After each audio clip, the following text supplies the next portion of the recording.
91லேருந்து அதோட பேர் மாறியாச்சு. இப்ப அதுக்கு பேர் வந்து எஸ்விஆர். இன்னமும் பல பேர் அத கேஜிபின்னு சொல்றது வழக்கம். கேஜிபி கிடையாது இப்ப. எஸ்விஆர்ன்னு பேரு.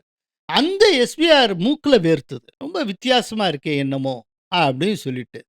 அவங்க தங்களுடைய சஸ்பிஷியன ராட்ட சொல்ல, ரா உடனே அண்டர்ஸ்டாண்ட் பண்ணிட்டு, ஆக்சுவலா இந்த இத்தனை பேரை போட்டு தள்ளினது எஸ்விஆர் மற்றும் ரா அதனுடைய கூட்டு ஆப்பரேஷன், ஜாயிண்ட் ஆப்பரேஷன் சொல்றாங்க. இதுல அவங்களுடைய பாஷையில சொல்றேன்னா, இந்த மாரி மோடியை கொல்வதற்கு திட்டமிட்டவர்களை நாங்கள் நியூட்ரலைஸ் செய்து விட்டோம் அப்படின்னு மெசேஜ் அனுப்பிச்சிருக்காங்க.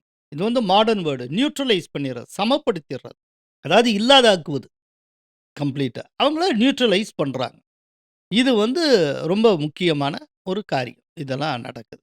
இதுல இன்னொரு விஷயம் என்ன அப்படின்னா, இந்த சைனாவுடைய இந்த டூர் முடியுது. முடிஞ்சிட்டு பிரைம் மினிஸ்டர் இந்தியா திரும்புகிறார். அவர் தாயகம் திரும்பின 2வது நாள், அவர் வந்து செமிகண்டக்டர் சம்மிட்ல பேசுகிறார். உச்சி மாநாட்டுல பேசுறார்.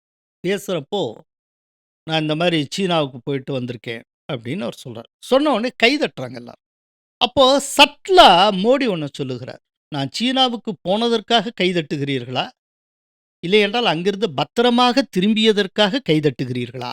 அப்படின்னு அவர் கேட்கிறார்.